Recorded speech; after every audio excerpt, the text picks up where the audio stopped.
Bonjour à tous, nouveau numéro d'Inside Foot sur Network Foot TV. D'ailleurs, n'oubliez pas à bien vous abonner sur la chaîne YouTube. Avec moi, pour m'accompagner sur ce magnifique plateau, on aura Juan José Dorado, on aura aussi Mamadou Lamine Mané, sans oublier Achille et Yacine Bouali. Justement, on prend la direction du soleil avec la Liga, mais plus précisément du côté de Barcelone. Ces derniers jours, la température est assez montée, n'est-ce pas Juan José? Que se passe-t-il? Que se passe-t-il? Qu'il y a un processus d'indépendance qui a lieu en Catalogne, et nos amis du Barça qui disent être beaucoup plus qu'un club, je vous le dis aujourd'hui, vous n'êtes pas plus qu'un club, tout le contraire, ils nous ont sorti un communiqué disant qu'ils n'étaient pas d'accord avec une décision de justice.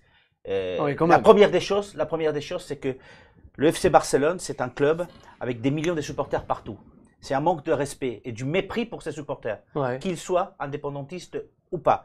Il a pris position. Au même temps, le même jour, quelques minutes après, l'autre grand club de Barcelone, le Espagnol de Barcelone, a sorti un communiqué qui disait, tout d'abord, nous, on est une entité sportive.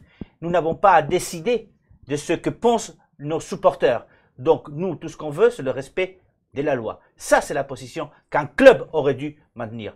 Mais aujourd'hui, le FC Barcelone, comme par le passé, avec Piqué, avec Bertomeu, avec Joan Laporte, l'ex-président du FC Barcelone, a pris position contre la Constitution, contre la loi, et c'est un risque qu'il prend, parce qu'il a beaucoup déçu il y a 2 ans, il a encore beaucoup déçu aujourd'hui. Je crois qu'un club doit rester plus qu'un club, mais eux, ils ne le sont pas aujourd'hui. Ouais, justement, Yacine, Achille aussi, concernant cette région, la Catalogne, magnifique la politique, ça ne me concerne pas, ça concerne les Espagnols, mais je pense qu'il y a toujours eu un mélange des genres, c'est-à-dire la politique avec le football. On va revenir juste un petit peu, moi je suis d'origine algérienne, le parallèle avec l'équipe nationale d'Algérie, l'équipe de la LN, ça a été le porte-drapeau de tout un pays, de toute une cause.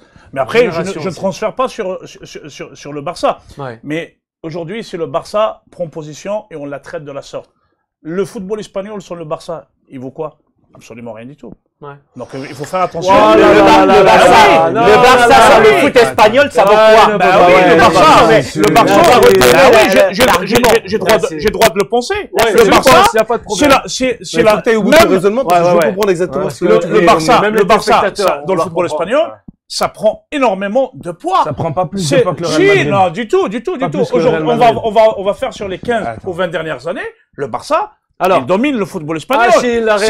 C'est l'épine dorsale du football espagnol. Donc aujourd'hui, après, ses positions politiques, ça le concerne, mais le réduire à rien du tout, je suis pas d'accord. Avec toi, les Blaugrana. Voilà, comme le disait Juan José, moi, on fait face à des abrutis. Excusez-moi de parler comme ça, mais c'est des abrutis. Servir du sport. C'est trop dur. On laisse terminer. Voilà, se servir du sport pour faire passer des idéologies politiques, je trouve ça bon. Pourquoi pas, mais pas de cette manière-là. Effectivement, Juan José le disait, les supporters catalans qui sont de France, d'Italie, des États-Unis et autres, on en fait quoi? Ils doivent penser quoi de ça? Donc ils sont affiliés à ça? Non, c'est pas forcément le cas. Et que je pense que le sport, ils sont responsables, ils vous demandent pas de le supporter. Le sport doit rester le sport, comme l'Espagnol Barcelone l'a toujours fait, parce que c'est pas la première fois qu'on a des polémiques avec l'FC Barcelone. L'Espagnol de Barcelone a une éthique sportive et donc respecte l'intégralité des autres clubs et des autres villes en Espagne. Je ne vois pas pourquoi le FC Barcelone aurait tout simplement plus de poids et se permettrait de faire certaines choses que d'autres clubs auraient pu faire. Mais pour aller même plus loin, il n'y a pas besoin de sortir du stade. Est-ce que même à l'intérieur du Nou Camp, comment est divisé le Nou Camp? Les supporters du Nou Camp, parce qu'ils sont tous avec indépendantiste ou anti. Donc, de toute manière, quoi qu'il arrive, ce problème-là, il est sorti, il ne devrait pas sortir du contexte de la bouche. Juste pour finir, Yacine, il ne devrait pas sortir de la bouche des dirigeants du Barça. On est en train de transposer un problème politique dans le stade. C'est très compliqué. On en est sorti. On parlait du racisme tout à l'heure, la frontière qui est quand même assez compliquée. Ah non, il faut pas mélanger les choses. Je mélange pas. Non, il ne mélange pas. Juste une analogie. Je fais une analogie. On ne peut pas. Le racisme qui est un problème sociétal très compliqué à gérer par les instances sportives. Exactement. Là, c'est la même chose. On parle d'un problème de positionnement. Position politique. Position politique. Complètement qui est différent. très compliqué. Et pour moi, et comme pour Juan José et comme pour Achille, je pense, il n'a pas sa place dans le stade. Et le Barça ne va pas prendre en otage ce sujet en otage le Barça. Barça, il appartient à aux prochaines élections de nouveau président. Et tu dis que le New Camp est partagé. Donc aujourd'hui, les socios qui sont pour une autre idéologie politique que le Barça, ce ne sont pas des socios, ce sont des citoyens. Ce sont des citoyens qui vont voter, non pas des socios.